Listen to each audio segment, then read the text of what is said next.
עדה נולדה לעולם מלא ספרות, אך מספרים, לא מילים, הם שתפסו את דעתה ודמיונה. לאמה, הגברת ביירון, הייתה תשוקה לגיאומטריה. למעשה, כינויה היה נסיכת המקביליות.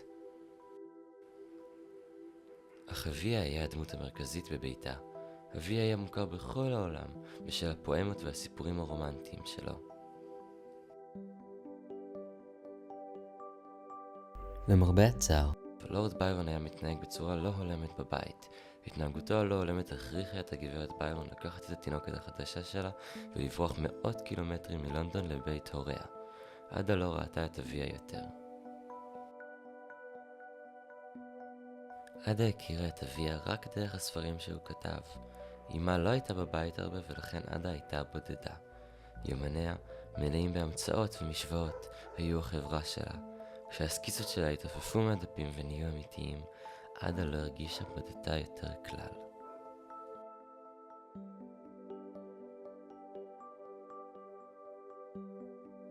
ההמצאה הכי חדשה של עדה הייתה מכונת תעופה. היא כבר בנתה זוג כנפיים אמיתיות, אבל האם הן באמת יכולות לעוף? קודם, עדה צריכה לספק אנרגיה לכנפיים. היא פיצלה את הבעיה לשלבים. שטח פנים ומשקל, מהירות הרוח והזוויות, להכפיל ולחלק, שוב ושוב. עדה אהבה מספרים אך החישובים הרגישו אינסופיים. אין דרך יותר קלה לכתוב כל כך הרבה הכאיב לאצבעות שלה. היא מתחה את אצבעותיה וחזרה למספרים. 15 כפול 12 שווה 180. השמיים קדרו ורעמים רעמו.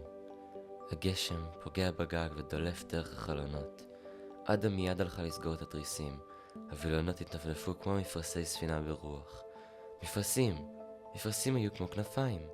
עדה הבינה שהיא יכולה להשתמש ברוח לניסויים במכונת התעופה שלה. עדה לקחה את היומן שלה ויצאה אל הסופה. שוב ושוב עדה שלחה את דגם ספינת המפרסים שלה אל האגם. כל פעם עדה כיוונה את המפרסים וחקרה את השינויים במהירות דגם הספינה. שערה של חישובים ומשוואות השתוללה בראשה של עדה ומילאה את דפי יומנה.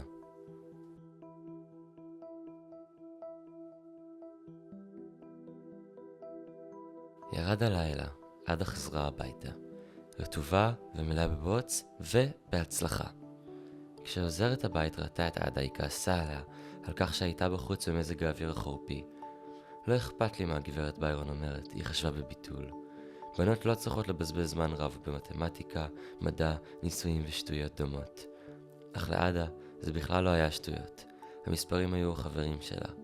לאחר ארוחת הערב, עדה כתבה בספר התשבצים שלה, ראשה כאב, המספרים על הדף השתוללו, ועיניה הרגישו מלאות חול מהאגם. בא הבוקר ועלה לעדה חום גבוה. העוזרת כבר לא כעסה, אלא דאגה לה. היא קראה לאמה לחזור מיד הביתה. עדה חלתה בחצבת. למשך ימים ולילות ארוכים, אמה של עדה הקריאה לה את ספרי האהובים. החום פסק, אך החצבת השאירה את עדה משותקת ועיוורת. כדי לשמור על מוחה חד, אמה בחנה אותה במתמטיקה. כמה זה 82 פחות 25? 18 כפול 47, 96 חלקי 13. המספרים רדפו אחד אחרי השני בראשה של עדה. אמה בחנה אותה בבעיות אפילו יותר קשות, ועדה פתרה את כולן. אמה שאלה אותה, כמה זמן לוקח להגיע ללונדון? בכרכרה לוקח לילה, אך מכונת התעופה של עדה הייתה מהירה מכל כרכרה. אם עדה הייתה עפה ללונדון, היא הייתה יכולה להגיע לשם רק בכמה שעות, בדיוק בזמן התה.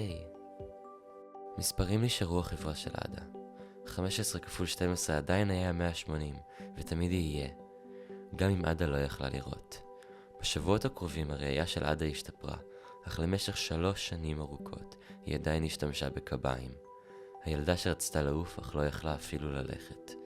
לעדה עדיין היו המספרים, הם היו חשובים לה יותר מתמיד. אמה זיהתה את תשוקת ביתה. היא שכרה מורים פרטיים ללמד את עדה מתמטיקה ברמה גבוהה. המורה האהובה על עדה הייתה מרי פיירפקס סמרוויל, המדענית ומתמטיקאית הידועה. סמרוויל הייתה ההוכחה שבנות יכולות לעשות מתמטיקה ברמה גבוהה. היא אפילו כתבה ספרים על הנושא, דבר נוסף שבנות לא היו אמורות לעשות.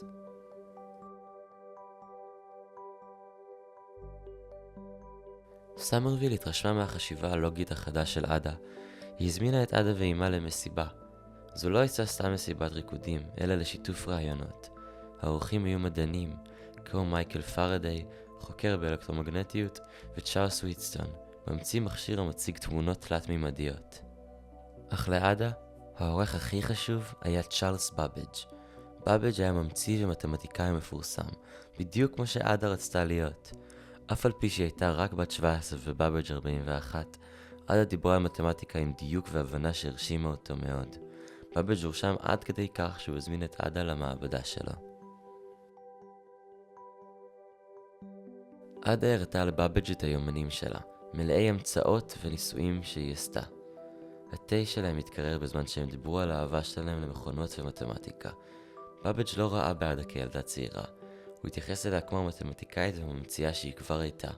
לפני כן, המספרים היו החברים היחידים של עדה, אך כעת, הפך גם בבאג' להיות חבר שלה. בבאג' הראה לעדה את מנוע ההפרשים שלו, מחשבון מכני ומהפכני. הוא ידע שעדה תבין איך ההמצאה היוצאת הדופן שלו תעבוד. עדה לא סתם מבינה, היא לא יכלה לחכות לראות את המנוע בתנועה. היא בחרה בחישוב פשוט שהיא יכלה לעשות בראשה, 15 כפול 12. עדה סובבה את עמודות המתכת במכונה עד שהמספרים 15 ו-12 הופיעו. במשירת הידית עדה הפעילה את המחשבון. גלגלי שיניים התחברו והסתובבו, גלילים נעו מעלה-מטה, פטישים קטנים נקשו והמספרים במכונה טיפסו למעלה עד שהמכונה הציגה את הפתרון הנכון, 180. בבאג' סיפר לעדה שהוא הנדס מכונה אף יותר חזקה, מחשב מכני. המנוע האנליטי שלו יפתור בעיות קשות יותר ויעבוד שלב שלב כדי לפתור אותן. המחשב יוכל להחליט החלטות בעצמו, מכונה חושבת אמיתית. הבעיה היחידה הייתה שבבאג' עדיין לא באמת בנה אותו.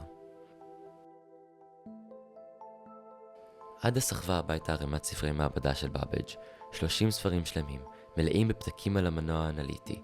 בחדרה, עדה חקרה את הפרטים הטכניים וסקרה את הדיאגרמות. במהרה עדה הבינה שבלי הוראות ומספרים, המנוע האנליטי יהיה ערימת מתכת חסרת תועלת. המספרים שלה, החברים שלה. עדה החליטה ליצור אלגוריתם, רצף של הוראות מתמטיות למנוע האנליטי. המכונה תעקוב אחרי הוראות אלו ותפתור בעיות מתמטיות מסובכות, כאלה שקשה לפתור על נייר. עדה עבדה חודשים וחזרה ושיפרה את ההוראות שלה. אין ספור שורות של מספרים וסימנים מילאו את דפי יומנה. לאחר שבדקה שוב ושוב את האלגוריתם שלה לאורך הלילה, עדה סופית הניחה את העט שלה. היא לא מצאה שום שגיאות. תוכנת המחשב הראשונה הייתה שלמה. גלגלי השיניים בראשה של עדה הסתובבו ומילאו אותה באפשרויות להמצאות עתידיות, המצאות למכונות חישוב בעתיד. היא דמיינה שמחשבים יום אחד יבנו מכונות תעופה חזקות וספינות מפרשים מרשימות. הם יציירו תמונות וילחינו מוזיקה, הם ישחקו משחקים ויעזרו עם עבודות הבית ספר. בגלל שבבאג' אף פעם לא סיים לבנות את המנוע האנליטי, עדה אף פעם לא קיבלה לראות את התוכנה שלה בפעולה, אך השפעתה עדיין קיימת היום. יותר מ100 שנים לפני המצאת המחשב המודרני, עדה צפתה אל העתיד ויצרה מקצוע חדש, תכנות מחשבים.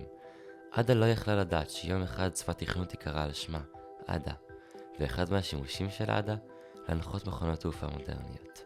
הילדה שהייתה צריכה קביים הצליחה לעוף בסופו של דבר.